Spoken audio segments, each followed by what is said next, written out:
Bonjour, bonsoir à tous. Bienvenue sur la chaîne Twitch de l'Effray pour une nouvelle aventure. Cette fois-ci, on va parler de cybersécurité et d'IoT. Alors, pour la petite anecdote, on a déjà parlé de cybersécurité sur la chaîne. C'était d'ailleurs le premier épisode, si je me rappelle bien, si je dis pas de bêtises.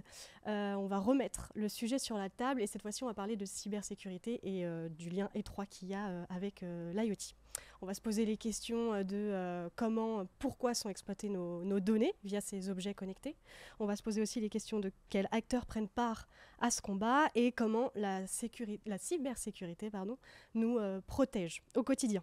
Pour ça, j'ai deux invités avec moi qu'on vous présente tout de suite, qui sont Guillaume Selosia et Myriam Amor. Bienvenue Guillaume, bienvenue Myriam. Merci.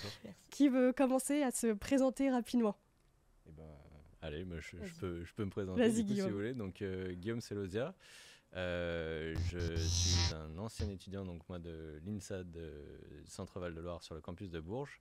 J'ai eu plusieurs expériences en cybersécurité chez Thales, SPI et du coup la société pour laquelle j'exerce aujourd'hui qui est Squad Conseil Expertise.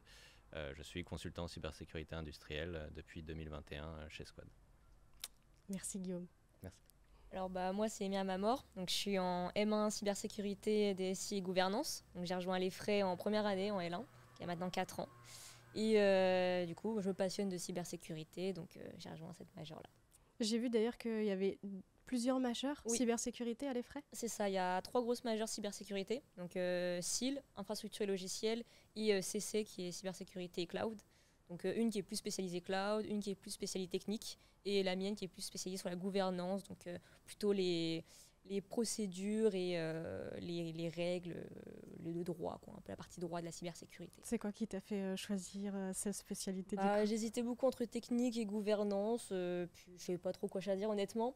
Donc déjà j'ai fait un premier stage, j'étais attribuée dans la filière gouvernance, et j'ai fait un premier stage en gouvernance, ça m'a quand même beaucoup plu. Okay. Ça me conforte dans mon idée, donc on verra par la suite si j'ai envie de tester la technique, peut-être pour mon stage de fin d'année. Donc on verra. Oui, tu parles de ton stage de M1 là, de M1, c'est ça, que j'ai fait. Tout juste terminé la semaine dernière, dont tu me disais tout à l'heure. Exactement.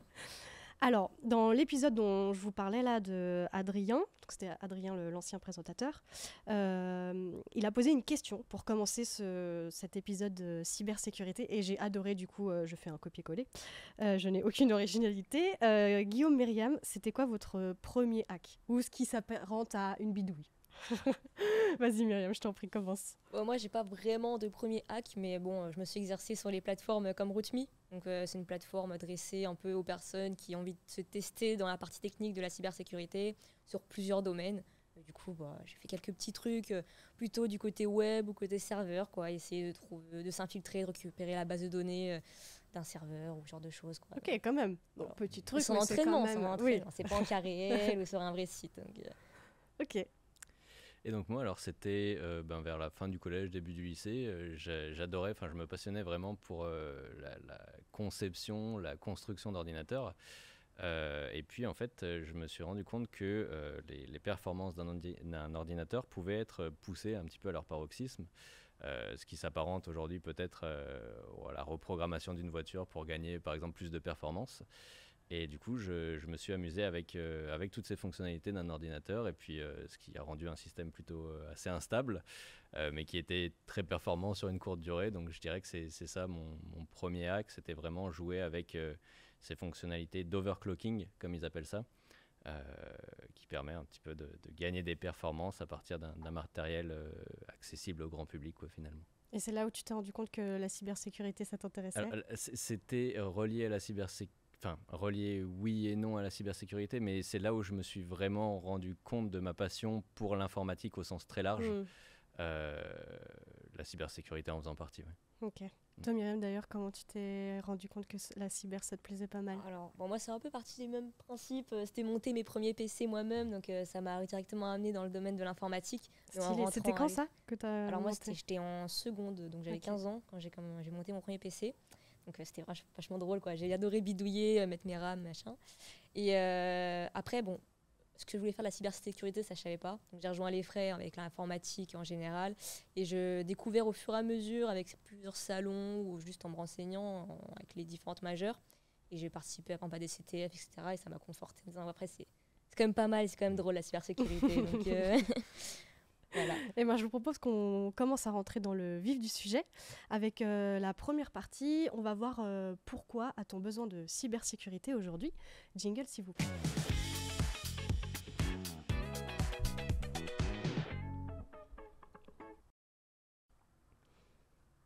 Alors, de plus en plus d'objets connectés font leur apparition.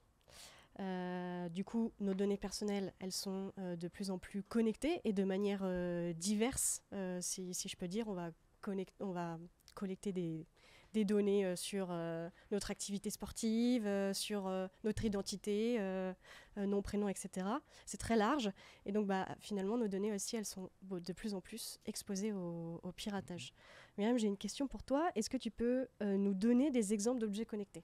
Oui, par exemple, une montre connectée, genre de Google Home, les capteurs thermiques, les capteurs de lumière, capteurs de son. Voilà, ce sont des objets connectés. Toi, tu as quoi comme objet connecté ? Sur moi, j'ai une montre connectée donc qui récupère mes battements de cœur, mes données de sport. Et chez moi, j'ai pas mal d'objets connectés. Par exemple, juste, j'ai une Google Home chez moi, par exemple, qui est reliée à plusieurs LED, etc. Voilà. Google Home, c'est une Alexa. Ouais, voilà, là, c'est le concurrent qu'on a et qu'on va vous faire gagner tout à l'heure quand on fera la partie jeu. C'est quoi ? C'est Alexa, mais c'est une enceinte connectée. Je sais plus c'était quoi le nom, vous voyez pas ? Non, on voit que devant. Ecodot peut-être, non ? Comment ? Ecodot. Oui, c'était ça, ouais. Ecodot, yes. Du coup, ça on verra tout à l'heure.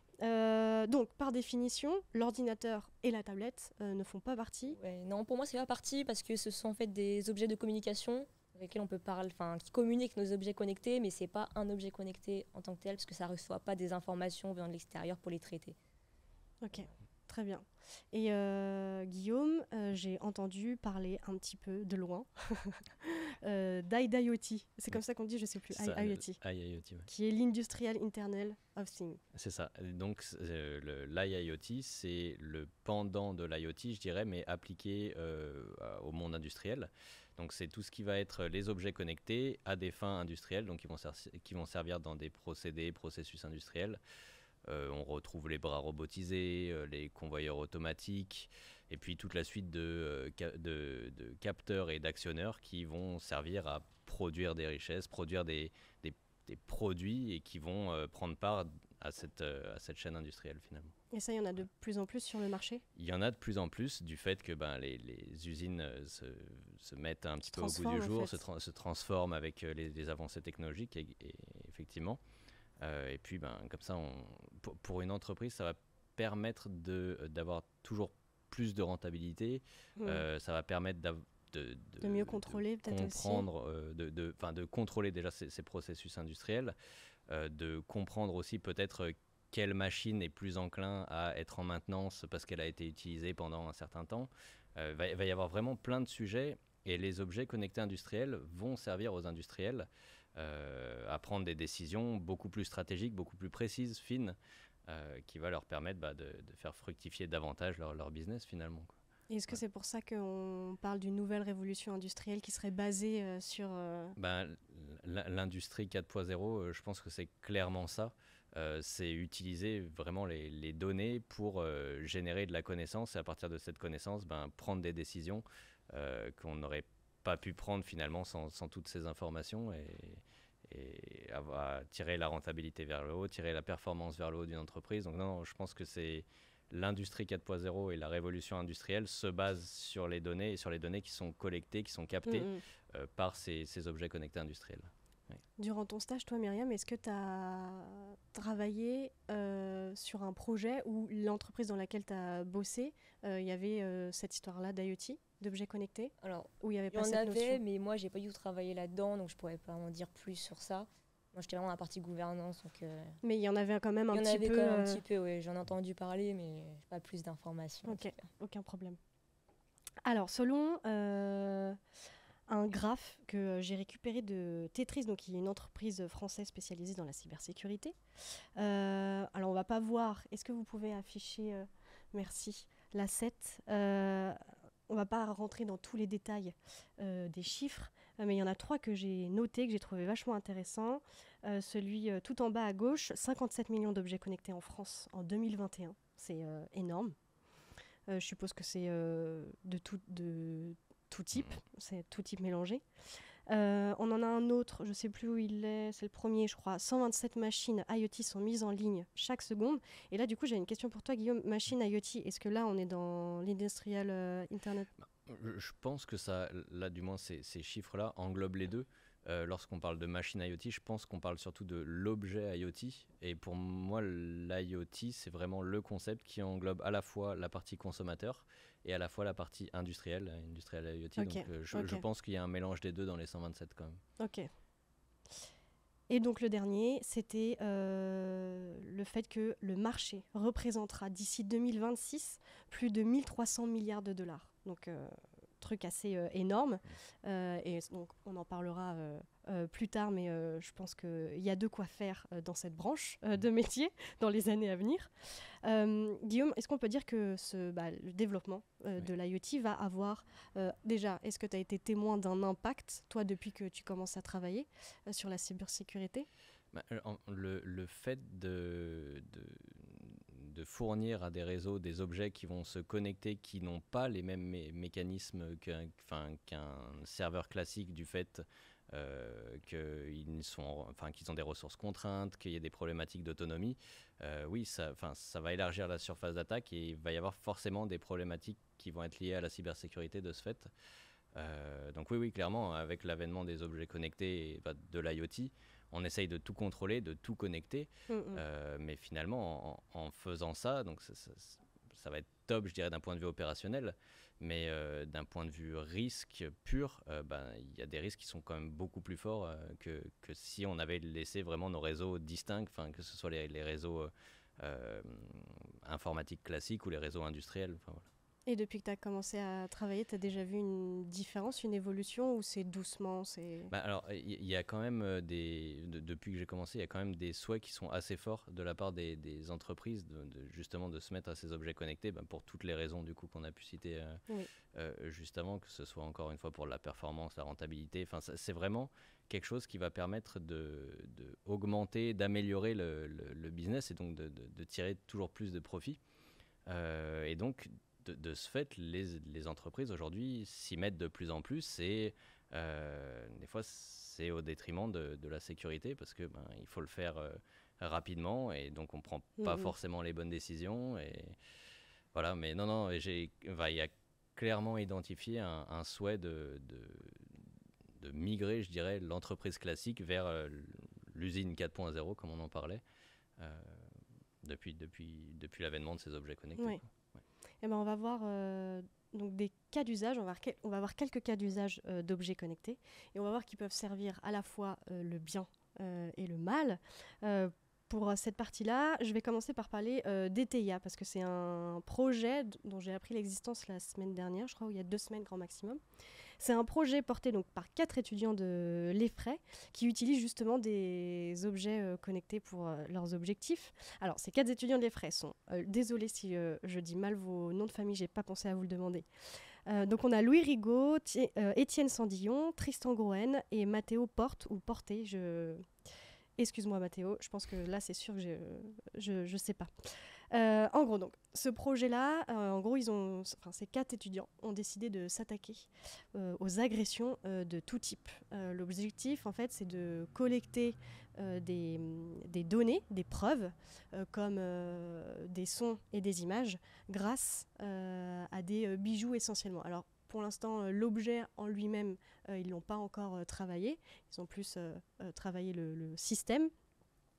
Mais voilà, je trouvais ça hyper intéressant. J'ai appris ça en plus il y a 2 semaines. Je trouve que ça était très bien dans le sujet de ce hub. Donc je voulais en parler, en dire quelques mots. Il y a leur Insta qui s'affiche à l'écran.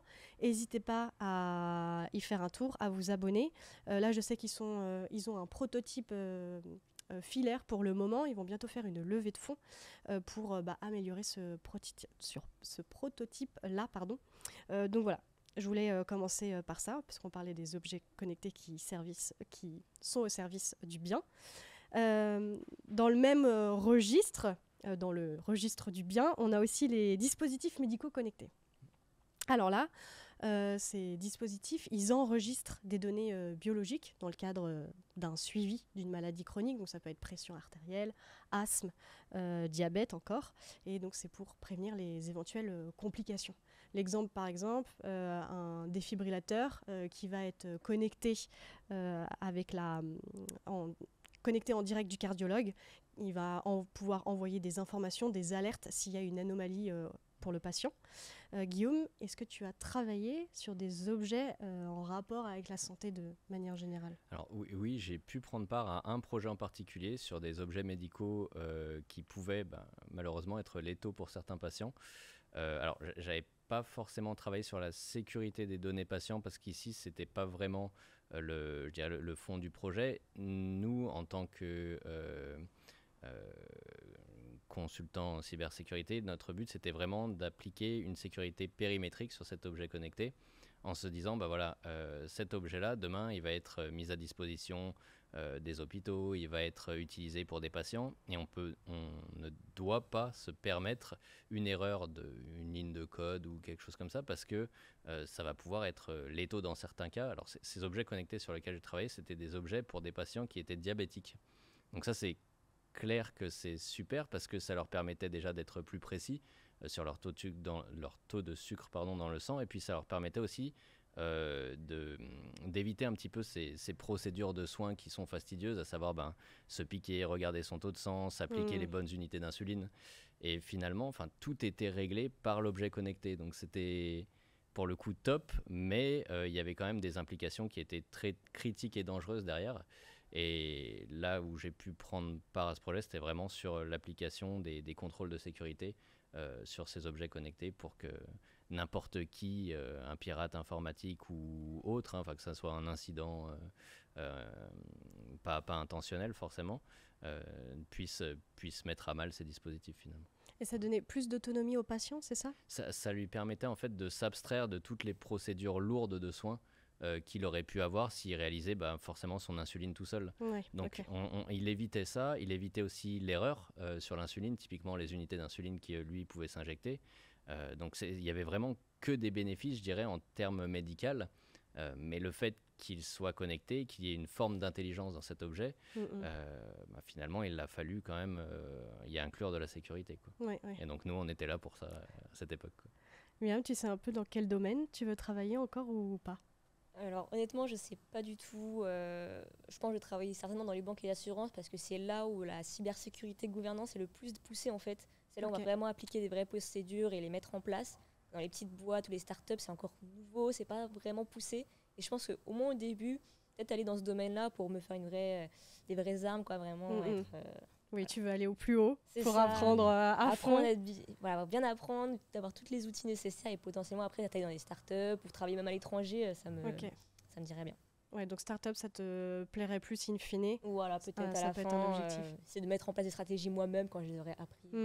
Oui, carrément. Voilà. Sachant que c'est des choses que tu peux faire même dans des... pas forcément des startups, mais PME. Oui, tu peux sûr, mettre... c'est un exemple. Ouais, Guillaume est un exemple même de mise en place. Je me suis aussi sur ton entreprise. Donc, bien sûr. Alors, qu'est-ce que je voulais dire ? Je ne sais plus. Oui, je voulais parler des données connectées, des données collectées par ces objets collectés-là, par ces jeux. On recommence. 1, 2, 3. Je voulais parler des données collectées de nos objets connectés, c'est ça ? Oui, c'est ça. Et aussi, peut-être qu'on regarde ensemble, mettre un point d'alarme, parce que des fois, il y a des données qui sont collectées et on ne soupçonnerait pas qu'elles soient collectées ou même vendues, etc.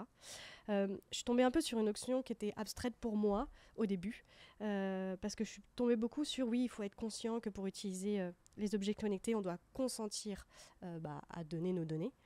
Sauf qu'en les cédant, on perdrait, soi-disant, le contrôle et on perdrait un peu de notre liberté. Et c'est vrai que moi, quand je regardais des reportages pour préparer cet épisode du Hub, j'étais en mode, oui, ok, au pire, ils prennent mon nom, prénom, adresse mail. Qu'est-ce que je risque qu'est-ce que je risque vraiment, quoi.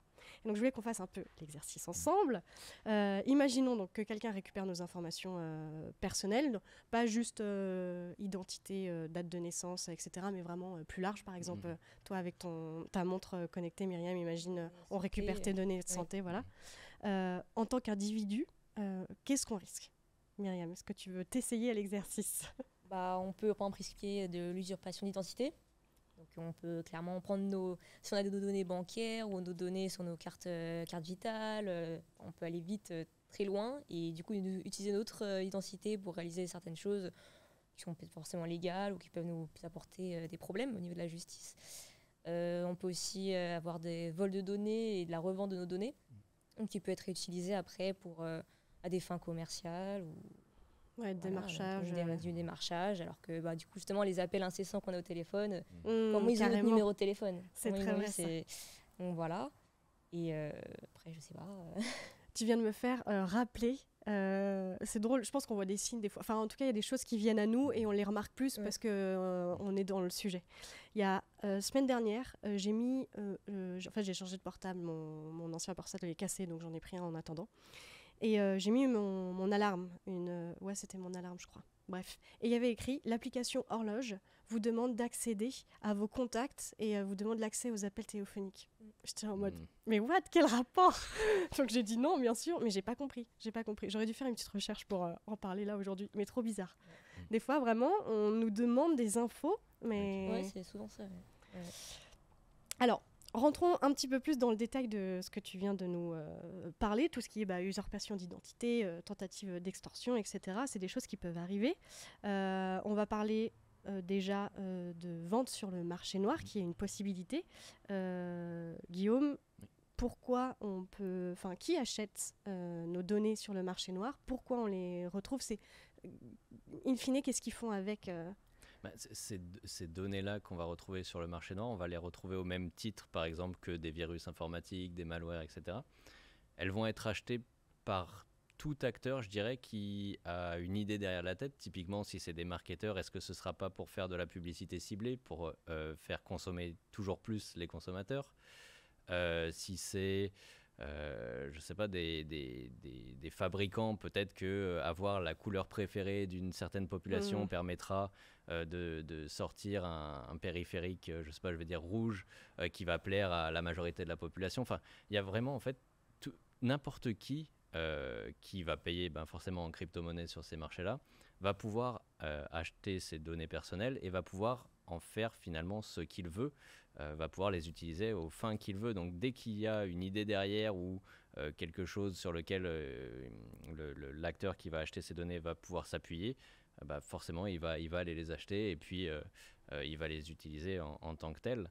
On citait là justement tout ce qui était pour du marketing, de la consommation, mais je pense qu'il y a des fins qui sont peut-être bien plus illégales. Enfin, quand on pense données personnelles, on pense peut-être données du grand public, mais il y a aussi peut-être des célébrités derrière. Enfin, je veux dire, si on va loin comme ça dans la réflexion, avoir l'adresse de, je sais pas, d'une célébrité, peut-être que ça pourrait être acheté par des paparazzi, par exemple, pour aller faire des photos. Enfin, voilà, je veux dire, il y a plein de cas d'usage comme ça qui peuvent être montés par n'importe qui. Et à partir du moment où on a besoin de cette ressource qui est la donnée personnelle, on va la chercher là où on la trouve. Et bien souvent, c'est sur le marché noir. Oui, carrément. Oui, en fait, le problème, c'est plutôt ce qu'ils vont faire de cette exploitation. En fait, c'est l'exploitation de nos données qui... Ok, aujourd'hui, on donne des différentes données de tout type, mais c'est surtout, on ne sait pas ce qui peut potentiellement arriver. Quoi. C'est la grosse inconnue. Alors, je suis tombée sur un article du Parisien. Juste pour info, je voulais savoir, en fait, j'ai essayé de trouver à combien se vendaient nos données. Donc j'ai trouvé $35 pour une carte de crédit, et donc à titre d'exemple, et $156 pour un compte Gmail. Ils expliquaient cet écart entre la carte de crédit et le compte Gmail par le fait que Gmail, c'est une connexion unique. Enfin, ça permet d'accéder à plusieurs autres sites et donc à plusieurs autres données confidentielles qu'on n'a pas envie de partager. J'avais une question aussi, je me suis posé la question, est-ce qu'on peut y trouver des données d'entreprise? Parce que là, on a parlé beaucoup de données personnelles. Est-ce que c'est possible de trouver sur le marché noir des données d'entreprise? Oui, très clairement, je pense toute donnée en fait qui va, là où il y aura une valeur financière à la donnée, on va pouvoir la retrouver sur ces marchés noirs. Les données d'entreprise qu'on va pouvoir retrouver, ça va être peut-être un listing des employés pour avoir la formation des adresses mail et du coup peut-être remonter directement au PDG. Enfin, avoir des mails d'entreprise, ça a une vraie valeur. Enfin, ça c'est vrai.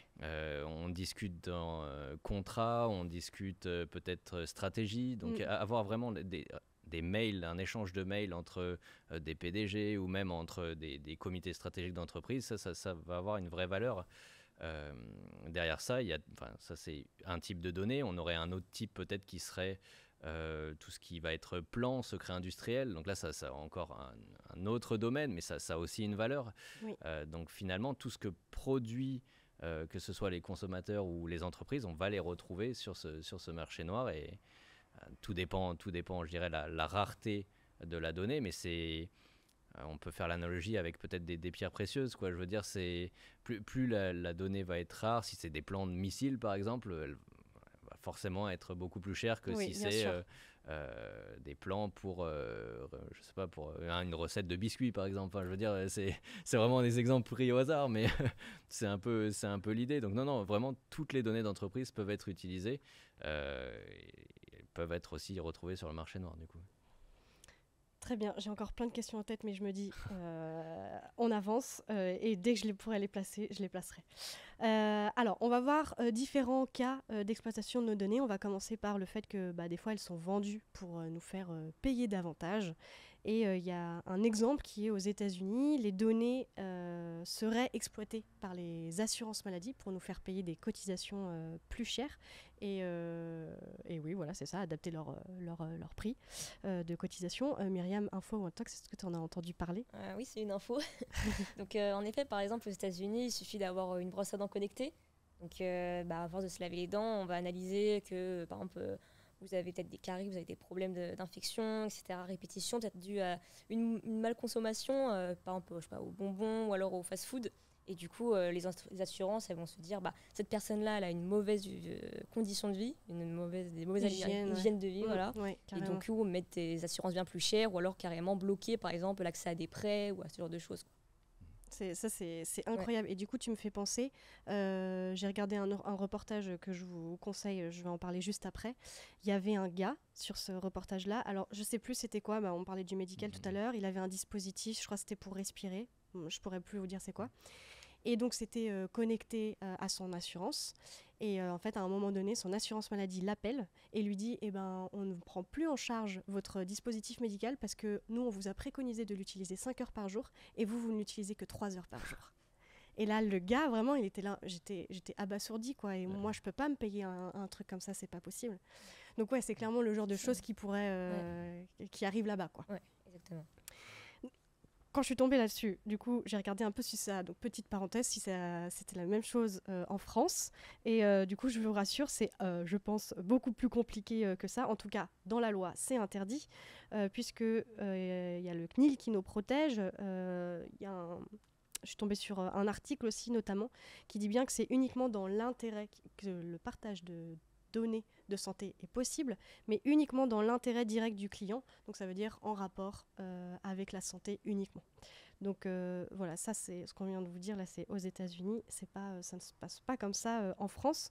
L'assurance maladie n'a pas le droit, enfin, quoique il y a des trucs en rapport avec, je crois, si on veut faire un prêt bancaire, et si on a passé 60 ans, ou si on a une maladie, on nous fait quand même payer plus cher. Donc ça existe quand même un peu, mais bon.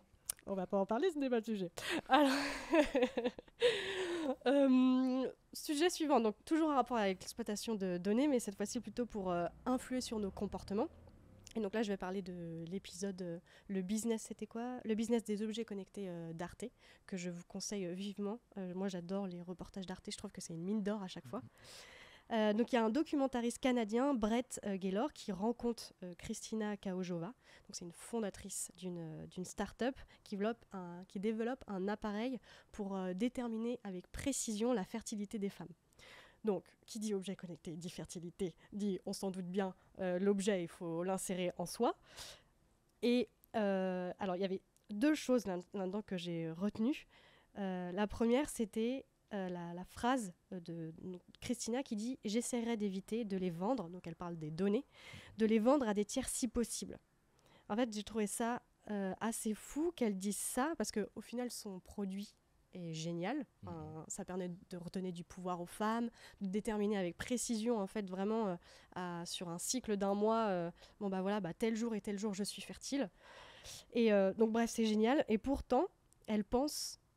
c'est ceci possible, il y a une possibilité de revendre, les données, et on revient à ce qu'on disait tout à l'heure, c'est ok, en soi cette donnée, qu'est-ce qu'on en fait ? On ne sait pas, quoi. S'il y a des gens malveillants, on peut quand même en faire pas mal de choses.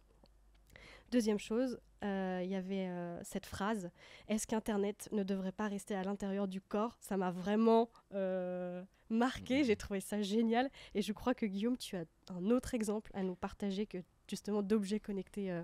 Ouais, alors là-dessus, il y avait aussi une news qui était sortie sur tout ce qui était puces connectées pour le paiement finalement, qui était introduit directement dans les mains. Il me semble que c'était dans les mains ou du moins dans les bras. Et finalement, ça servait pas spécifiquement ici à la fertilité, mais plus au paiement, mais c'était un petit peu la même chose dans le sens où finalement c'est dans le corps. Aujourd'hui, c'est clairement pas naturel d'avoir quelque chose dans le corps. Bien que dans le domaine du médical, j'allais dire, quand c'est mécanique, ok, ça peut se comprendre. Mais avoir de l'électronique et puis une forme d'intelligence, encore moins finalement. Donc non, je pense que clairement, à mon avis, Internet devrait rester en dehors de notre corps parce qu'on va pouvoir tirer parti de ces services pour du coup profiler un utilisateur, pour pouvoir avoir des services encore plus précis finalement. Mais encore une fois, ça va être à quel prix ? Demain, ça nous permet de payer, qui nous dit que ce ne sera pas après notre main qui sera contrôlée par la machine, et au final, on va devenir des machines nous-mêmes. Enfin, je veux dire, c'est pas fait pour être en nous, et on est fait vraiment pour être distingué. Je dirais, la technologie, c'est la technologie, l'humain, c'est l'humain, et l'humain contrôle la technologie par l'inverse. Oui, c'est bien dit ça, je retiendrai cette phrase. Pas de souci.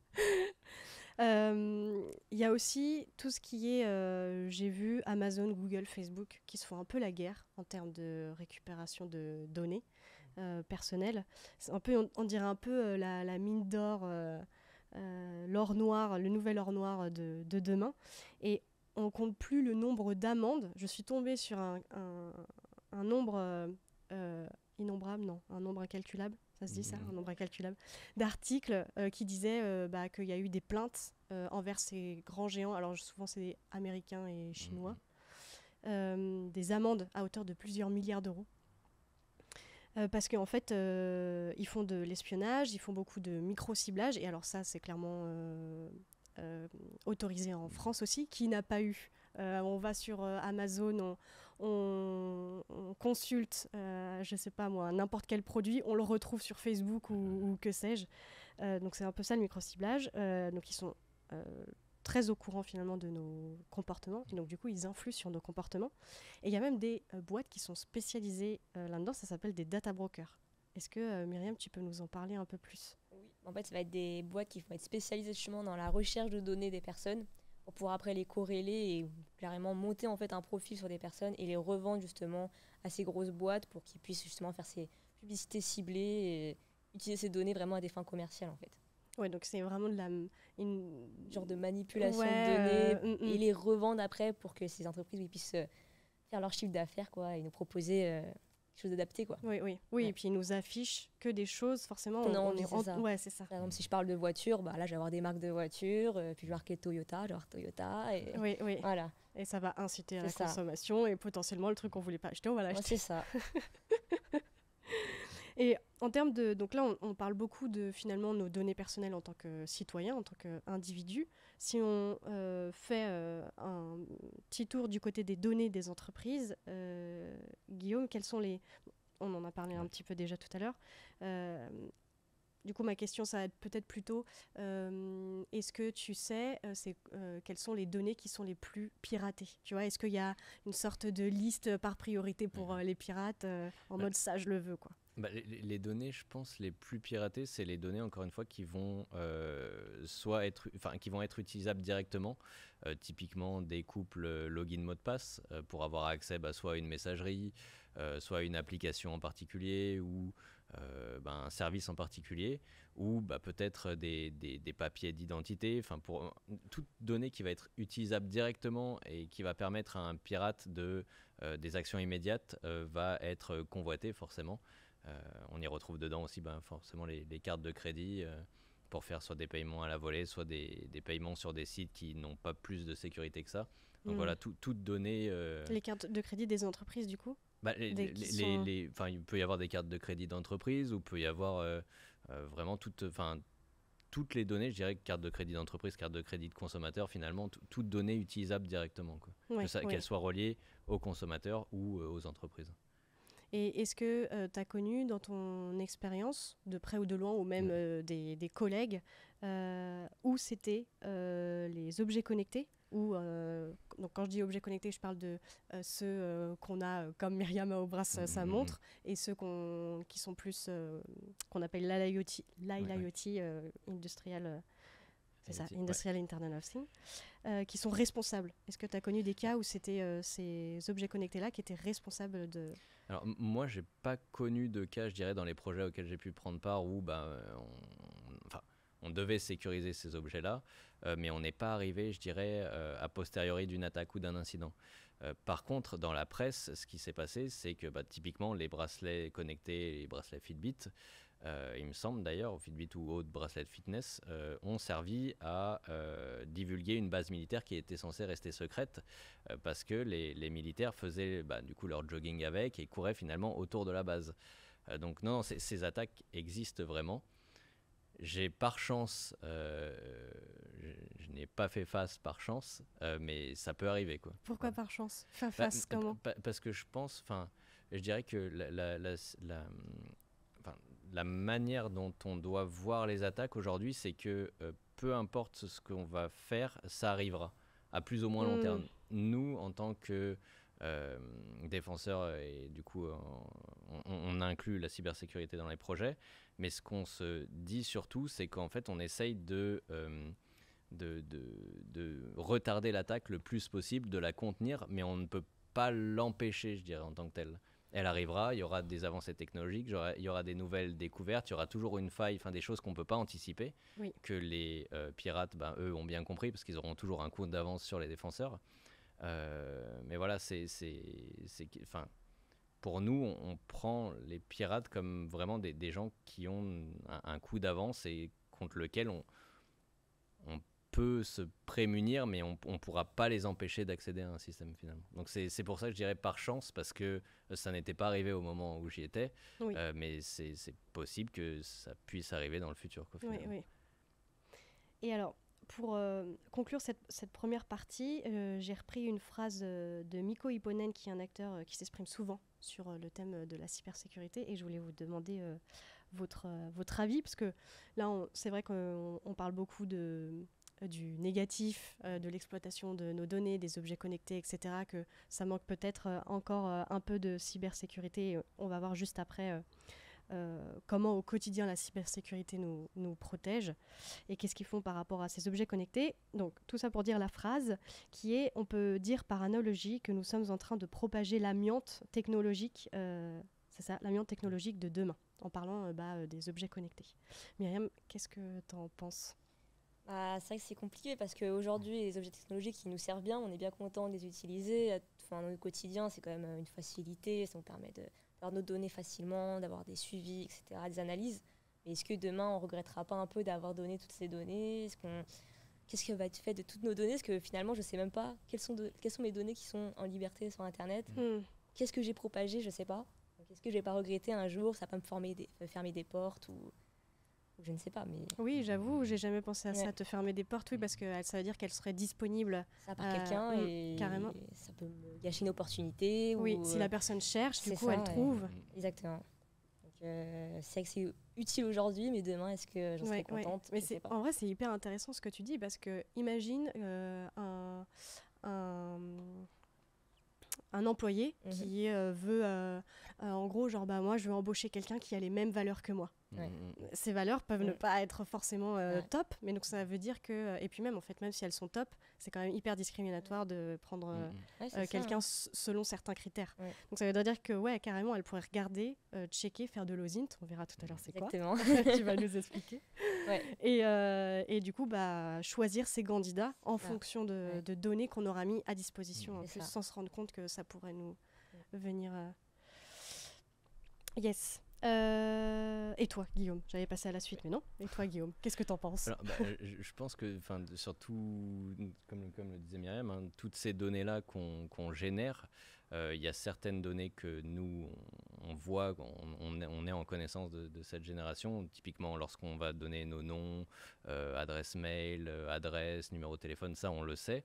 Mais il y a toute une partie aussi de métadonnées qu'on génère qu'on n'est pas forcément conscient finalement. Lorsque vous allez, on reprend l'exemple un petit peu du jogging, mais lorsque on fait un jogging par exemple quelque part, on va le poster sur un réseau social, on va poster notre performance, et les personnes qui verront cette information, ils verront qu'on était à tel endroit à tel moment. Oui.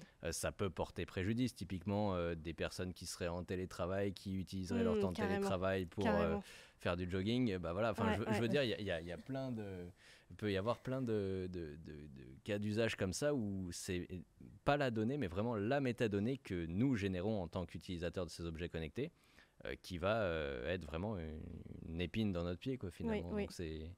Non, je pense qu'il y a vraiment ça, englober vraiment toutes les données avec celles qu'on génère à notre insu, finalement. Oui, oui. Ou même où des fois on dit oui, on accepte et on pense pas aux répercussions. Il faudrait un outil, en fait, c'est en train de me faire penser. Je sais pas si ça existe, vous connaissez peut-être. Et si ceux qui nous regardent, vous savez si ça existe, dites-nous dans le chat, ça serait hyper intéressant. Il faudrait un outil qui permette de se connecter finalement à faire en fait un peu d'OSINT, un outil qui fait de l'OSINT et qui permet de cartographier toutes les données qui sont accessibles pour un peu faire un choc, ou faire un choc en mode ah ouais, genre je partage ça et ça, et pour qu'on se rende compte qu'en fait on partage vraiment qui on est.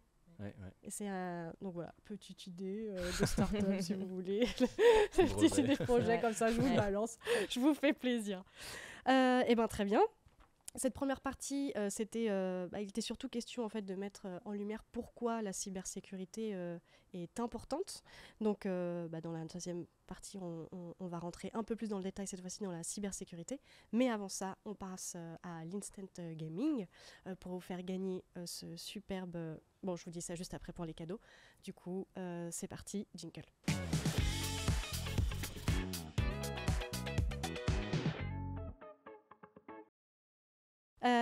Alors, 3 questions pour 3 lots.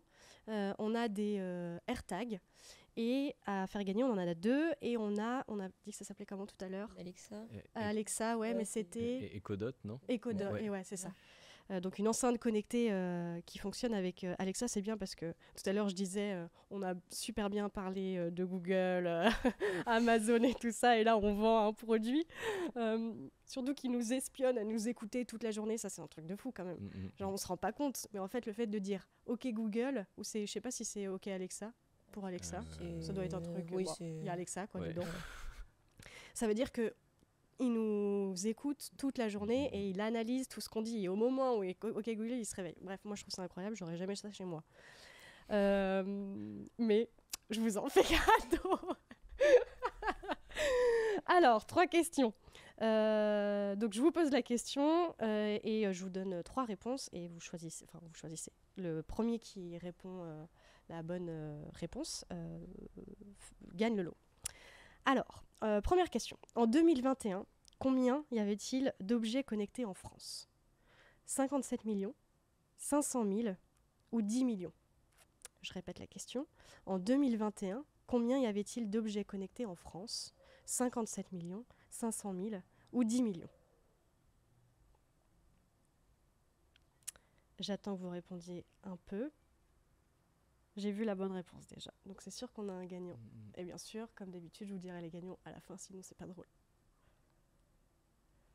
Alors, ensuite, deuxième question. Combien d'objets connectés dans le monde d'ici 2025? Est-ce que Myriam, déjà, tu as une petite idée? Beaucoup. Beaucoup trop. Je crois qu'on en a parlé un petit peu. On en a parlé, je crois, de ça tout à l'heure, quand j'ai montré le schéma Tetris. Ouais. Donc, on vous a donné un indice. Combien d'objets connectés dans le monde d'ici 2025 ? 100 millions, 22 milliards ou 56 milliards ? 100 millions, 22 milliards, 56 milliards. Là, comme ça, Myriam, tu dirais quoi ? Plutôt des milliards ou des millions ? Des milliards. Je dis pas encore la réponse. Mais tu as eu un check de la tête de Guillaume, qui était d'accord avec toi. Oui. Alors, est-ce que je vois la réponse ? On a du... Tu vois, Myriam ? C'est quoi la première réponse qui est venue ? 150 milliards, je crois. 21 milliards, je vois 56 en dessous. Hein. 56. 56, 22. Ok, bon, j'ai vu la bonne réponse. On peut passer à la dernière question.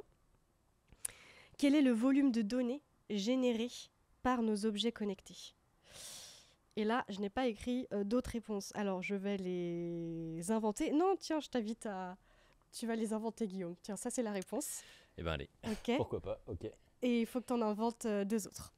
Ok, alors bon, en termes de volume de données générées par nos objets connectés, donc on aurait 3 réponses. D'ici 2025, est-ce que ce serait 1000 téraoctets ? Est-ce que ce serait 10 000 téraoctets ou est-ce que ce serait 80 zétaoctets d'ici 2025 ? Voilà. Pas mal. J'ai essayé, je me suis dit, ok, si je connais pas la réponse et que j'analyse comment il le fait, tu l'as bien fait, tu l'as bien fait. Alors, moi j'ai la réponse, oui j'ai la réponse. Je crois aussi. Est-ce qu'on a eu la réponse ? Je vois pas. Si, il y a eu la réponse. Si, il y a eu ? Ouais. Ok, top. La réponse 3. La réponse 3. Top, très bien. Et ben du coup, on a 3 gagnants. J'avoue que je ne sais pas ce qu'on a fait gagner dans quel ordre. Je laisse Ellie, qui est en backstage, décider. Et on vous donnera le nom des 3 gagnants à la fin. En attendant, cette fois-ci, on va rentrer beaucoup plus dans le détail de la cybersécurité et on va voir comment la cybersécurité nous protège au quotidien. Pour ça, oui, c'est bon, j'ai tout dit. Jingle, on y va.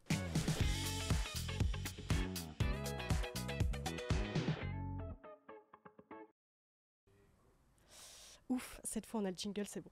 Je la refais un petit. Alors, pour commencer cette première partie, j'avais envie de vous poser la question, est-ce qu'il y a une affaire, donc en rapport avec la cybersécurité, que ce soit en rapport avec les objets connectés, les données collectées ou pas, hein, ça c'est pas grave, mais où la cybersécurité est un élément essentiel, qui vous a le plus marqué ? Myriam, vas-y, je t'en prie. Moi, c'était une affaire assez récente, c'était lié à LinkedIn. En fait, les informations confidentielles des personnes ont été divulguées à hauteur de 87% des utilisateurs. C'était quand ça, j'ai pas vu ? C'était en 2021. Ah donc, ouais. c'était nom, prénom, salaire, email, le numéro de téléphone. Et LinkedIn, il niait un peu le fait que les données confidentielles aient été vraiment divulguées. Donc, en fait, ils ne sont pas vraiment prononcés sur le fait si oui ou non ça a été divulgué. Et bon, je pense que oui. Et du coup, je trouvais ça assez étonnant parce que sur LinkedIn, il y a quand même beaucoup d'informations personnelles. Parce que c'est en plus un réseau professionnel. On ne se dit pas que c'est Facebook ou Insta, c'est vraiment professionnel. Et pourtant, nos données ont quand même été divulguées, ont quand même été certainement vendues quelque part. Et il y avait un moyen de savoir si on faisait partie, t'as dit combien ? 97% des utilisateurs. 97 ? Ouais, je pense que là... Dans le monde ? Ouais, c'était 500 millions d'utilisateurs, je crois, le chiffre. Je suis pas sûre, mais je crois que c'était ça. Mais oui, c'était beaucoup... Il y a des grandes chances qu'on y soit tous, en fait. C'est ça. Ok. Très bien, j'ai bien ne pas voulu savoir. Merci Myriam. Non mais s'il faut. Et toi Guillaume ? Alors moi c'était plus sur tout ce qui est objet connecté encore une fois et sur le botnet Mirai qui est un botnet qui a sévi en 2017 ou 2018 si je me trompe pas. Donc un botnet c'est je dirais l'agrégat d'objets connectés qui vont servir à une seule et même fin. Enfin c'est un peu un réseau de zombies je dirais qui va être contrôlé par un acteur ou un groupe criminel. Okay. Qui va servir à attaquer une entreprise, qui va servir à mettre à mal un serveur en particulier, enfin un service informatique. Et là, ce botnet Mirai, il était basé sur, alors je n'aurais pas le compte exact, mais beaucoup d'objets connectés, qui étaient des caméras connectées, qui avaient des identifiants par défaut, Et en fait, simplement en scannant Internet, ils ont réussi à à compromettre ces objets-là. C'est-à-dire en scannant Internet? Alors, en scannant Internet, ces objets-là étaient sur Internet, donc ils avaient leurs adresses IP, ils communiquaient sur Internet.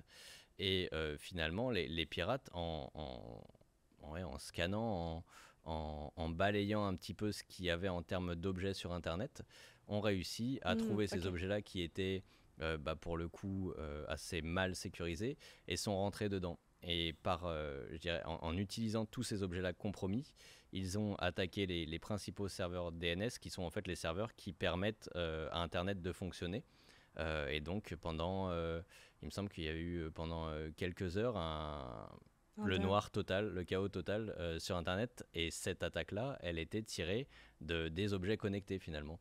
Et ces objets-là, encore une fois, c'était des caméras, ça servait à faire de la vidéosurveillance, ça servait à d'autres fins que d'attaquer finalement Internet et puis à le faire tomber. Enfin, il y avait aucun intérêt à ça, mais finalement, c'est l'affaire qui m'a plus marqué et qui m'a fait prendre conscience, je dirais, de l'impact des objets connectés qu'ils peuvent avoir. T'as dit c'était en quelle année? Il me semble que c'était 2017 ou 2018. Ok. Donc c'était... c'est pas très ancien non plus. Non plus, ouais, carrément. Moi, je suis tombée sur un truc aussi que j'ai noté, c'était en 2021. Il y a eu un piratage du système de traitement de l'eau en Floride. En gros, le pirate, il a augmenté donc, le niveau d'hydroxyde de sodium, qui est à la base consommable pour l'homme à très faible dose, parce qu'il purifie l'eau. Sauf qu'à forte dose, il va brûler toutes les muqueuses, en fait. Et donc, on peut avoir des complications, et je pense que même on peut mourir si toutes nos muqueuses sont brûlées. Et donc, ce pirate-là, il a augmenté ces doses-là à plus de 100 fois les niveaux normaux d'une des villes en Floride. J'ai pas noté la ville. Ça s'est fait via un logiciel qui était inactif et non utilisé depuis 6 mois, qui s'appelle TeamViewer, si vous connaissez pour certains. Guillaume, comment c'est possible ? Alors, le fait que le logiciel ne soit pas utilisé ne signifie pas que tout ce qu'il y a derrière, par exemple des services dormants ou des ports qui seraient... Un port qui est ouvert, c'est un petit peu comme une porte ouverte dans un bâtiment. Pour certains logiciels, on va avoir besoin d'ouvrir des ports sur le pare-feu de l'entreprise pour qu'ils puissent aller communiquer avec l'extérieur et donc permettre un service à des tiers ou du moins à des personnes externes. Le fait que le logiciel ne soit pas utilisé ne veut pas dire que le port a été fermé. Typiquement, c'est quelque chose qui aurait pu... Alors, j'ai plus en tête le mode opératoire exactement de ces pirates en Floride, mais c'est très bien une faille qui aurait pu être utilisée à partir de ce logiciel pour rentrer dans le réseau informatique de cette usine de traitement des eaux en Floride et ensuite compromettre d'autres systèmes. Donc voilà, le fait que ça ne soit pas utilisé ne veut pas dire que tout ce qu'il y a autour ne l'est pas non plus. Oui, carrément. Alors, on va parler maintenant des acteurs, parce que finalement, c'est pas que dans l'intérêt des entreprises qui fabriquent les objets connectés. On peut se dire, elles ont tout intérêt à ne pas faire scandale et à ne pas apparaître dans les journaux, donc c'est eux les acteurs principaux de cette cause. Le fait de prendre à bras-le-corps la sécurité des objets connectés, mais il n'y a pas que. Et justement, je voudrais qu'on passe plus de temps sur les autres. Guillaume, quels sont les acteurs, parce que ta boîte en fait partie. Est-ce que tu peux nous dire donc, quels sont les acteurs qui prennent à bras-le-corps ce sujet-là ? Alors déjà, je pense qu'il y a un proverbe qu'il faut mettre un petit peu en lumière, c'est la sécurité est l'affaire de tous. Donc tout acteur qui va avoir de près ou de loin un lien avec un réseau informatique classique se doit d'inclure de la cybersécurité. Aujourd'hui, il y a des entreprises, par exemple comme Squad, qui peuvent vous accompagner dessus. Il y a des entreprises donc, spécialisées en cybersécurité. Il y a des entreprises, je dirais, qui vont pouvoir réaliser tout ce qui va être de la détection, par exemple, de menaces.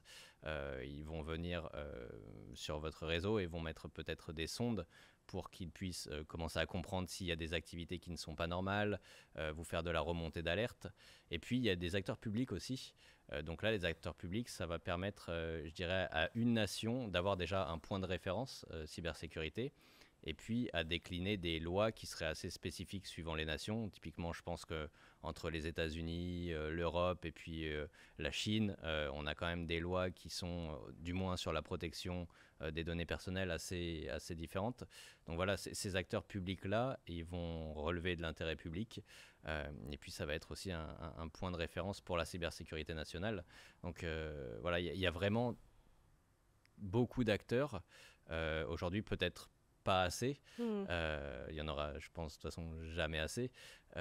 Mais voilà, vous pouvez très bien faire appel à une entreprise spécialisée, un acteur public. Enfin, vraiment, il y a tout, quoi, finalement. Myriam, tu sais un peu dans quelle boîte tu aimerais travailler? Dans quel type de boîte? Du coup, comme j'ai dit, ce serait plutôt assurance ou banque au début. Après, laquelle exactement, je sais pas. Je reste encore ouverte, en fait. Ouais, je reste ouverte. Oui, du coup, ça serait pas, ça serait pas une entreprise qui va être spécialisée dans la cybersécurité. En fait, toi, ce serait plutôt une entreprise où la sécurité met en place une sécurité, enfin la cybersécurité, et qu'on l'applique au quotidien, etc. Oui, ok. Par rapport aux produits qu'elle vend, quoi. C'est ça, ouais. Très bien. Il y a un rapport que j'ai lu, parce que là on parle beaucoup de cybersécurité et d'IoT. Il y a un rapport que j'ai lu qui s'appelle donc, le panorama de la cybermenace 2022. Donc tu parlais des acteurs publics tout à l'heure, Guillaume. Là pour le coup, c'est l'acteur public, c'est l'un des plus connus de France. C'est l'ANSSI, je pense qu'on dit. Et donc dans ce rapport que vous pouvez télécharger, on va vous le montrer. En fait, finalement, les tendances qui sont observées, c'est surtout en rapport avec les rançons logicielles, et il n'est pas beaucoup question d'IoT. Déjà, Myriam, est-ce que tu peux nous dire en 2 mots ce que c'est peut-être un rançon logiciel? Du coup, quand des pirates ils vont essayer de récupérer nos données et les bloquer, en fait. Et du coup, les entreprises ils demandent en fait une rançon aux entreprises, donc de payer une rançon pour récupérer les données ou ne pas les vendre en fait sur des sites tiers. Ok. Et du coup, comment on peut être au courant qu'ils ne vont pas le faire? Ça, on peut pas vraiment être au courant. Du coup, souvent, les entreprises quand même ne payent pas cette rançon logicielle parce que est-ce qu'elles ne sont pas déjà vendues, les données? C'est jamais vraiment sûr, quoi. Oui. Il y a d'autres procédures qui sont mises en place pour essayer de récupérer les données. Il y a des backups, des sauvegardes, etc. Mais ce n'est pas la solution de payer, en fait, la rançon logicielle. Oui. Donc ça, il disait que c'était monnaie courante aujourd'hui. Et donc, il parlait un peu moins d'IoT. Est-ce que tu as une interprétation à en faire, Myriam? Oui, parce qu'on a beau avoir le système d'information le plus sécurisé possible, finalement, donc mettre plein de procédures en place, d'objets techniques en place pour éviter qu'on s'infiltre. En fait, le plus gros problème, ça reste l'humain. Donc, une personne reçoit un mail de phishing, elle va cliquer sur un lien et la personne pourra très bien infiltrer le système d'information assez facilement.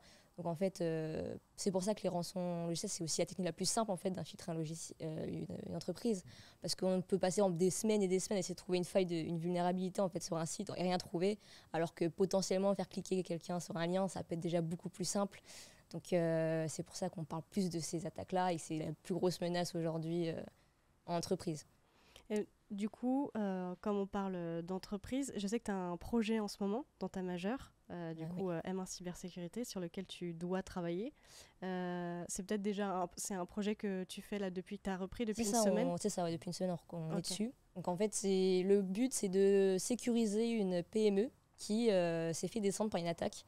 Donc en gros, les accompagner pour refaire l'infrastructure, refaire la gouvernance, donc vraiment faire en fait une PME et le système d'information de la PME de A à Z en fait. Et réussir à correctement la sécuriser pour ne pas avoir de soucis et vraiment de pousser en fait l'exercice jusqu'au bout pour que ce soit le plus sécurisé possible. Et potentiellement à la fin, si on a le temps, d'essayer de faire des attaques défense sur les infrastructures de chacun pour un peu nous challenger, quoi. Ah oui, sur ce que vous avez. C'est ça, sur ce qu'on aura produit. Ah oui, ok, génial. C'est un truc groupe. Et donc du coup, dans cette majeure-là, tu apprends, donc, de ce que je comprends, à sécuriser un SI après une attaque, mais aussi, du coup, je suppose, avant qu'une attaque essayer potentielle. de prévenir les attaques, donc mettre des outils qui vont prévenir, détecter en fait, en amont les attaques et essayer de les contrer avant qu'elles arrivent, quoi. Ou même éviter qu'elles arrivent par des moyens assez simples. Voilà. Ok. Guillaume, je suppose que ça te parle. C'est des choses que tu fais au quotidien. Clairement, je pense que là, le projet dont tu parles, en plus, même si c'est peut-être quelque chose de fictif ou du moins quelque chose qui va rester scolaire, c'est très clairement ce qui se fait aujourd'hui C'est dans la ça, réalité. c'est Donc vraiment pour nous préparer à Non, plus non, tard. ouais. C'est ce qui se passe. Il y a beaucoup d'entreprises qui manquent de sécurité et c'est essayer de comprendre quels sont ces problèmes et les mettre déjà en amont à l'école et s'entraîner pour après les appliquer, bien sûr, en entreprise. J'ai une question de biscuit poilu à chaque fois. À chaque fois, je fais cette remarque. Merci pour mon pseudo, c'est moi qui me les tape. Alors, peut-on considérer la finalité d'une entreprise comme Neuralink comme étant un piratage du cerveau humain? Est-ce que vous connaissez l'entreprise Neuralink? Non? Est-ce que tu peux nous dire, biscuit poilu, est-ce que tu peux nous dire en 2 mots ce que c'est cette entreprise Neuralink? Comme ça, on pourra... Entreprise d'Elon Musk? Ah, ok. Oui, des puces dans la tête. Ah, j'en ai même pas entendu parler. Ok, très bien. Je crois que c'était Elon Musk qui a comme projet d'implanter en fait, des puces dans la tête des personnes pour en fait analyser les données, alors même avoir juste ces données directement dans la puce. On peut avoir son téléphone relié à la puce, toutes ces datas en fait mais c'est à l'intérieur de soi. Truc Je crois que oui, c'est un vrai projet. Et je crois qu'il voulait déjà se l'implémenter sur lui-même pour tester. Ok. Et je sais pas après ça en est, j'ai pas suivi honnêtement, mais c'était un vrai projet une vraie ambition d'Elon Musk en tout cas. Ok. Ouais. Ah, alors attends, il nous a répondu. Est-ce que tu peux lire? Parce que moi, j'y arriverai pas, Myriam. La finalité serait de connecter le cerveau aux machines du quotidien. Serait de connecter le cerveau aux machines du quotidien. Ouais, c'est ça, c'est connecter son téléphone, sa carte bancaire, tout en fait, toutes ces données, limite avoir, je sais pas, des écouteurs intégrés. Vraiment, il veut pousser le truc, ce que j'ai lu, vraiment pousser les trucs, que ce soit la puce qui puisse nous permettre d'avoir les solutions à tout en fait, et de plus utiliser d'outils secondaires en fait. Oui. Voilà. Ah oui, du coup, on n'aurait plus de portal, on n'aurait plus... Enfin, potentiellement. Potentiellement. Je sais pas à quel point il va pousser la chose, mais je pense que sa finalité finale, vraiment, c'est de plus avoir de téléphone et d'avoir qu'une puce qui gère tout. Ok. Bon, clairement, je pense que c'est du piratage sans interface particulière. Tels les claviers tactiles ou à touche. Ah ouais, ok, d'accord. C'est ça, c'est plus d'interface, c'est vraiment tout avec la puce. Incroyable. Je n'ai jamais, j'ai pas entendu parler de ça, je vais regarder ça juste après. Ouais. Là, du coup, on revient à la question qu'on avait tout à l'heure, à savoir, est-ce que Internet doit rester hors du corps ou dans le corps? Carrément, et là, finalement, c'est vraiment... c'est même plus dans le corps, c'est dans la tête, dans le cerveau, dans l'esprit. Oui. Il y a un moment, c'est peut-être même une certaine forme d'esclavagisme, parce que qui nous dit que on va pas devenir dépendant de cette puce qui sera dans notre tête, et le jour où celui qui contrôlera ça nous coupera les données, qu'est-ce qu'on va devenir? Ouais, j'ai le même avis. Ça en vient, ça fait une petite transition, merci Guillaume. sur l'autre sujet, j'ai vu, alors chez Abbott en 2017, donc c'est une entreprise pharmaceutique américaine, ils ont créé un nouveau dispositif cardiaque et ils en ont vendu plusieurs millions, et il y a 1,5 million qu'ils ont mis en vente sur le marché qui était vulnérable à un piratage informatique. Alors il faut savoir que ces simulateurs cardiaques-là, ils sont implémentés sous la peau avec des fils reliés directement au cœur. Le risque, là, clairement, c'était qu'il y ait un pirate qui rentre dans le système et qui tue les gens qui avaient ce défibrillateur-là. Ça laisse plutôt perplexe, et c'est clairement là, avec ce que Biscuit Poilu nous a mis en évidence avec Neuralink. Et en fait, ce qui était incroyable, j'ai trouvé, c'était que la solution, finalement, de ce truc-là, c'était de mettre une mise à jour. Comme un truc je sais qu'ils en ont, comment on dit, quand on rappelle, ils en ont rappelé certains. Après, je suis pas rentrée plus dans le détail, mais sinon, la solution, c'était une mise à jour. Du coup, j'ai peut-être pris un peu conscience. Je me suis dit, mais en fait, les mises à jour, c'est peut-être ultra important. Les mises à jour, en fait, ça patch en fait les vulnérabilités. Donc, si on met pas à jour notre système, c'est qu'on le laisse vulnérable à des failles qui ont été découvertes. Et du coup, un attaquant, si tu n'as pas fait la mise à jour, va plus facilement tenter les failles récentes qui ont été découvertes et essayer de pénétrer le système. Donc, c'est très important sur la mise à jour. C'est qu'on a tendance à les reporter, mais dès qu'elles sortent, il faut essayer de les faire. Oui, c'est ça. En fait, bon, il n'y a pas que ça dans les mises à jour, mais ça nous aide à nous protéger d'un possible piratage, quoi. Parce que ça évolue constamment, en fait. C'est vrai que je n'ai pas forcément conscience de ça à chaque fois. Et que finalement, on nous installe des choses qui ont été réfléchies pour combattre. Bon, je ne vais pas redire ce que tu as dit, c'est exactement ce que tu as dit. Exactement. Voilà. Pardon. Alors, Donc tu parlais tout à l'heure d'entreprise et de gouvernance, enfin de gouvernance dans l'entreprise plutôt, Myriam. Guillaume, du coup, dans ton métier, Oui. toi, tu interviens plutôt de manière générale en amont d'une attaque ou après une attaque? Alors, nous, on peut intervenir vraiment sur tous les sujets de la cybersécurité, que ce soit vraiment dans la définition de la stratégie cybersécurité d'une organisation, que ce soit dans la protection, enfin typiquement de l'intégration d'une solution technique pour répondre à un besoin de cybersécurité, ou typiquement après une attaque pour déjà gérer la crise, aider l'organisation qui a été victime de cette attaque à s'en remettre. Finalement, on parlait tout à l'heure de backup. Là, typiquement, on va pouvoir aider à la rédaction de plans de continuité, plans de reprise d'activité. Donc vraiment, il y a tous les sujets en tant que consultant cybersécurité qu'on va pouvoir adresser. Ça ne s'arrête pas vraiment au sujet technique, ça peut être vraiment plus organisationnel, plus tactique, il y a vraiment tous les sujets pour le coup. Et j'ai l'impression que depuis quelques années, il y a le Security by Design qui naît. Est-ce que tu peux nous en parler un peu plus? Alors, le Security by Design, comme son nom l'indique, c'est inclure la sécurité dès le design, dès la phase de conception d'un projet.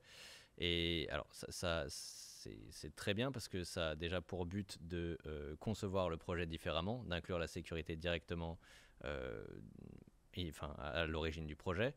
Ça a aussi pour but, je dirais, d'abaisser les coûts lorsque l'attaque se passera finalement. Parce que inclure la cybersécurité une fois qu'un objet connecté, par exemple, est mis sur le marché, potentiellement, ça va être plus dur. On va pas pouvoir aller patcher des objets connectés qui sont dans des murs pour réaliser, je sais pas, des bâtiments intelligents. On va pas pouvoir aller mettre à jour comme ça des pacemakers, par exemple, on en parlait tout à l'heure. Je veux dire, les procédures et les processus vont être beaucoup plus coûteux lorsqu'on va inclure ces mécanismes de sécurité a posteriori plutôt que pendant la phase de conception. Donc ça, c'est très bien. Et puis, ça permet aussi de suivre un petit peu la sécurité d'un projet de A à Z finalement. Donc clairement, le Security by Design, c'est je dirais un concept qui est bien ancré aujourd'hui. Et je pense qu'on ne peut plus s'en défaire, quoi, finalement.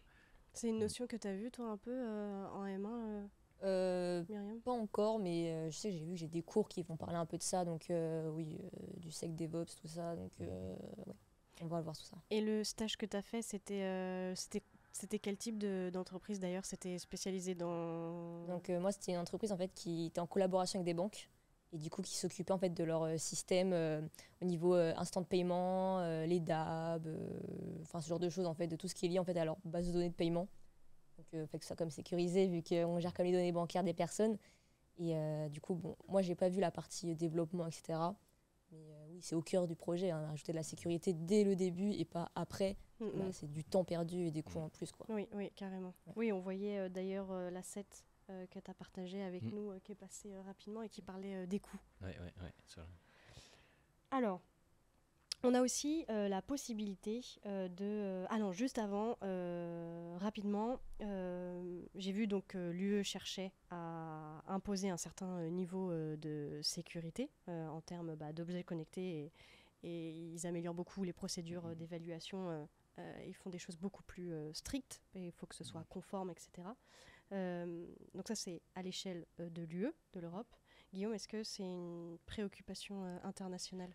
Je pense que là, du coup, on peut aussi relier tout à l'heure, quels étaient les acteurs de cybersécurité. Clairement, en fait, toute nation, là, on peut le voir aussi à l'écran, toute nation est préoccupée par la cybersécurité aujourd'hui. C'est vraiment le sujet brûlant du moment. On entend de plus en plus d'attaques diverses et variées, parfois avec des impacts plus ou moins forts. Donc non, il y a quand même une partie de cybersécurité qui va être technique, mais il y a une partie qui ne peut pas se régler par la technique, qui doit être organisationnelle et qui va se régler justement par différentes régulations avec chaque pays qui a ses lois et donc du coup doit inclure la cybersécurité pour être conforme à ces lois finalement. Oui. Donc non, sur tout ce qui est objets connectés, il y a beaucoup de standards qui existent. Beaucoup côté américain, pas mal côté Europe aussi.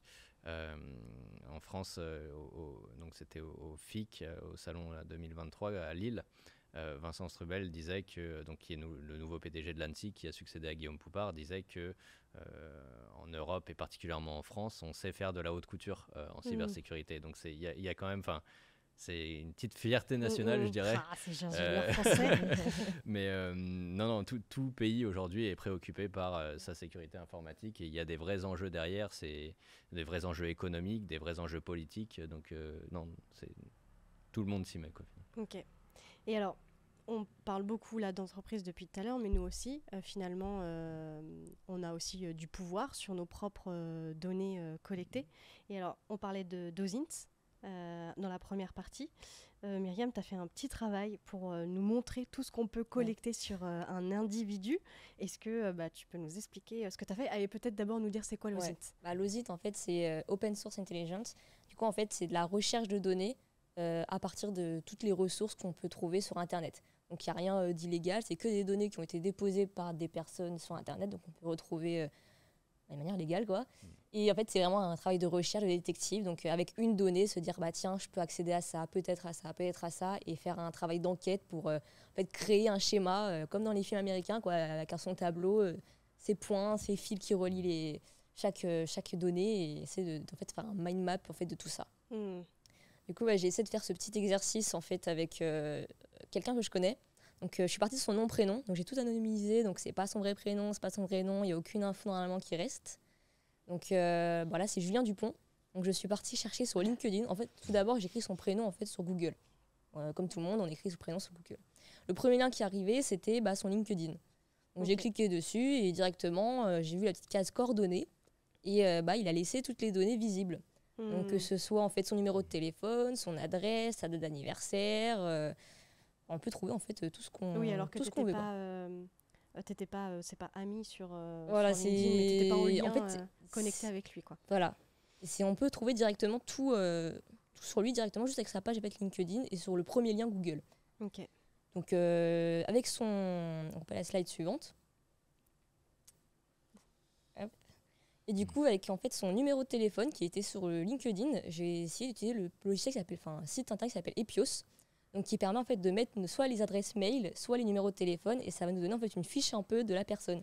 Donc, où est utilisé le numéro de téléphone, où est utilisé en fait l'adresse Gmail, et du coup, on peut en fait déjà à partir de ça trouver d'autres informations. Donc, Epios, ça s'appelle? Epios, c'est ça. Ok. Et du coup, avec son numéro de téléphone, j'ai vu qu'il avait à la fois Instagram et un compte Google. Donc, avec le compte Google, j'ai cherché en fait ses infos et j'ai vu qu'il avait laissé des avis en forme de restaurant. Donc, grâce à ça, je peux dire déjà, il habite par ici. On sait qu'il aime ça. On peut déduire ce genre de choses-là. Il est allé là, quoi. Il est allé là. Donc, j'avais aussi trouvé son Instagram et d'autres réseaux sociaux. Donc, je me suis dit que son numéro de téléphone et son adresse Gmail, si je l'avais aussi, allaient être utilisés pour plusieurs réseaux sociaux. Donc, on peut aller sur la slide suivante. Et en fait, grâce à un autre logiciel, on peut trouver en fait les liens de où utiliser l'adresse mail sur les réseaux sociaux. Et j'ai vu à cliquer sur les liens, en fait, voir son profil apparaître. Donc j'ai vu son compte Insta, j'ai vu son compte Facebook, j'avais trouvé aussi son compte TikTok.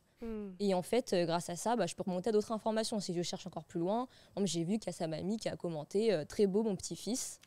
Donc je peux aller sur le compte de sa mamie et peut-être jouer sur la mamie pour faire des choses un peu moins légales comme du phishing ou ce genre de choses, ou même remonter encore sur des informations encore plus personnelles. Comment tu as su que c'était sa grand-mère? Parce que c'est des photos. C'était sur son compte Facebook, il a posté une photo et sa grand-mère a noté, une personne a noté « Tu es très beau, mon petit-fils ». Mon petit-fils, ah oui, ok. Je déduis que c'est la grand-mère, quoi. Ouais, carrément. Donc voilà, on peut continuer en fait sur sa famille et continuer à trouver d'autres informations.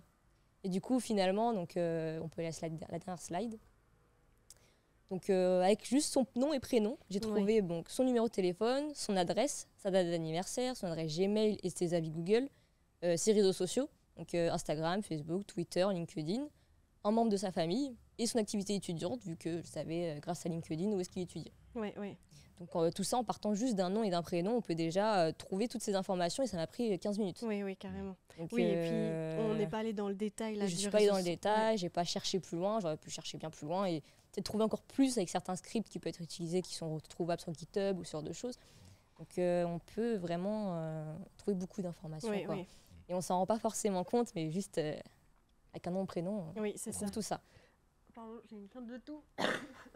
Je suis encore malade, j'étais malade la dernière fois aussi. C'est pas possible. Excusez-moi. Oui, et ça m'a fait penser. Moi, je me suis dit, quand j'ai commencé à travailler, je me suis dit, il faut que je rende mon Facebook illisible. Parce que sinon, si on me cherche, on va me trouver, on va trouver mes photos. Je suis désolée, il faut que je bois un coup. J'en peux plus. Et ce qui est très drôle... Pardon, ce qui est très drôle, c'est que le pire... non, j'y arriverai pas. Oh, c'est pas possible. Allez, on se dépêche, on va y arriver. On va tenir. Ce qui est très drôle, c'est quand j'ai fait mon stage dans ma première entreprise, justement, on m'a cherché sur LinkedIn. Sur Facebook. On peut pas faire un instant pub. Mais... Attends.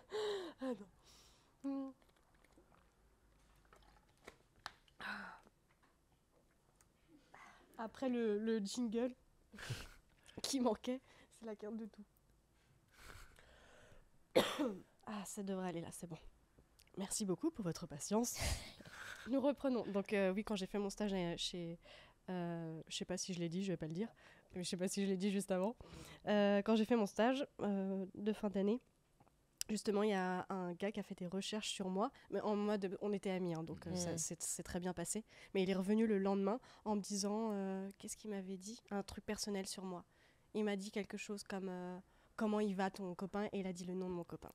Et là, alors qu'on se connaissait pas, ça faisait 2 jours que j'étais là. Hein. Et là, tu te dis, ah ouais, quand même, ça fait quelque chose. Hein. Ça fait vraiment quelque chose. Bref, petite parenthèse finie. Du coup, on peut se poser la question, comment on fait pour éviter que nos données personnelles elles soient aussi visibles au monde? Est-ce que vous avez des petits tips, Myriam? Déjà, tout ce qui est réseaux sociaux, de ne pas poster n'importe quoi. Donc, par exemple, quand on fait des soirées, éviter de mettre ça sur des comptes publics ou même mettre des photos de ses amis dans des états un peu, voilà, ça peut leur éviter des problèmes.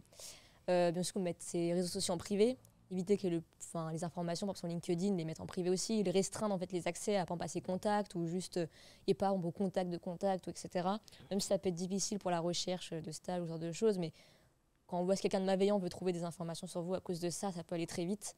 Donc il faut aussi voir ça. Par exemple, sur LinkedIn, souvent les gens ils mettent leur CV avec leur adresse, leur numéro de téléphone, adresse mail, et ça faut éviter, ou mettre juste par exemple la ville ou par exemple Paris, pas mettre une adresse précise, enfin essayer de un peu couper tout ça, faire attention à tout ça, et oui, ne pas poster des infos, même sur le compte de l'école par exemple. J'ai pas forcément envie qu'il y ait mon nom prénom qui soit affiché. Bon, j'accepte, mais ça peut vite arriver que nos noms prénoms soient affichés, on n'a peut-être pas forcément envie, etc.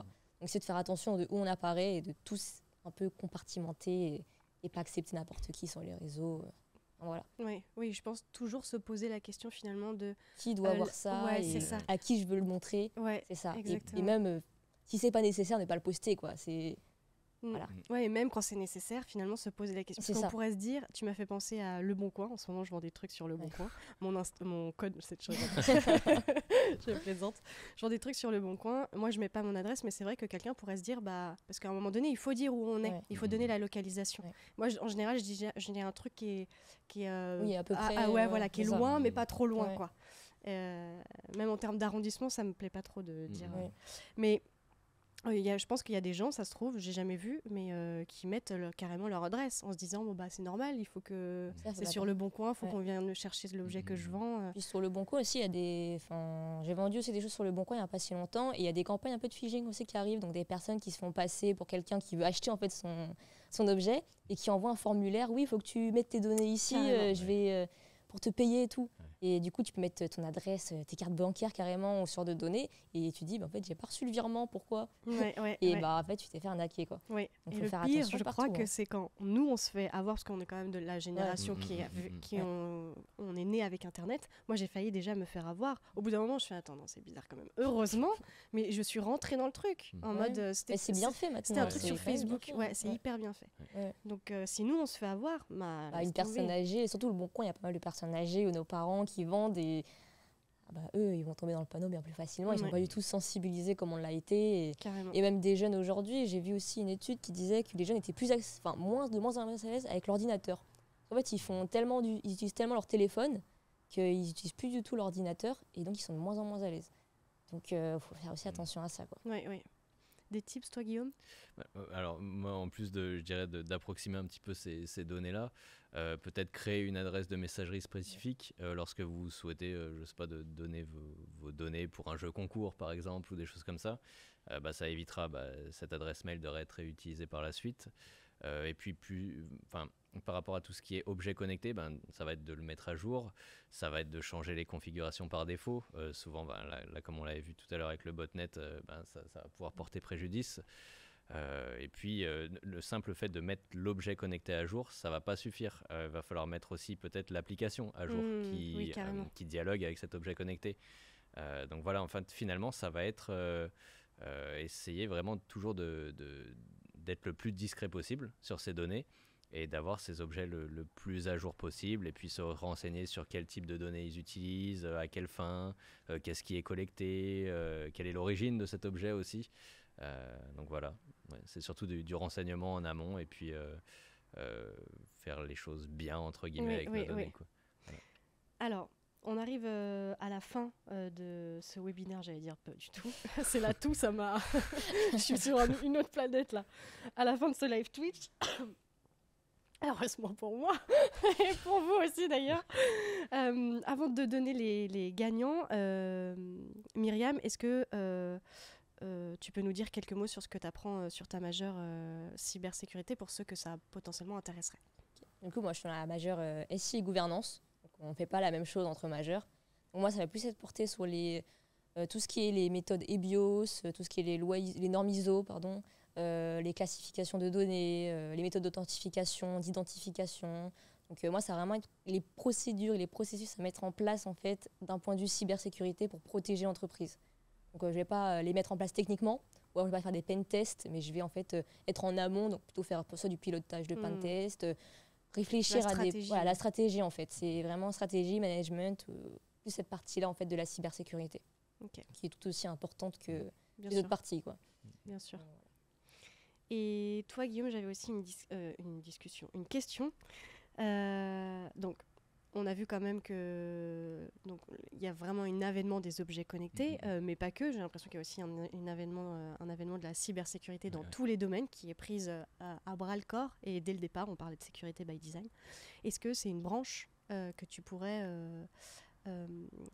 conseiller aux étudiants? En plus de la conseiller, je dirais que j'inciterais fortement les étudiants qui ont un attrait aujourd'hui pour l'informatique à se mettre à la cybersécurité, parce qu'aujourd'hui c'est un marché qui est vraiment pénurique. On a besoin de monde pour défendre, et on en aura besoin de plus en plus avec tout ce qui est avancée technologique. Enfin, là, on a vu un petit peu les prémices même de l'IA. Enfin, on sait pas vraiment de quoi demain sera fait finalement. Et on a besoin de défenseurs, on a besoin de personnes qui ont cette cybersécurité dans le sang finalement. Donc j'incite fortement tout le monde à se mettre à la cybersécurité, à venir rejoindre le bon camp, le camp des défenseurs finalement. Vous, en tout cas, vous l'avez rejoint tous les deux. Voilà. C'est ça. En tout cas, bientôt, Myriam. J'espère. Alors, les gagnants, on a donc pour l'enceinte, on a Soshiro qui a gagné l'enceinte. On a... c'est parce que c'est moi qui ai les réponses sur mon ordinateur. On a...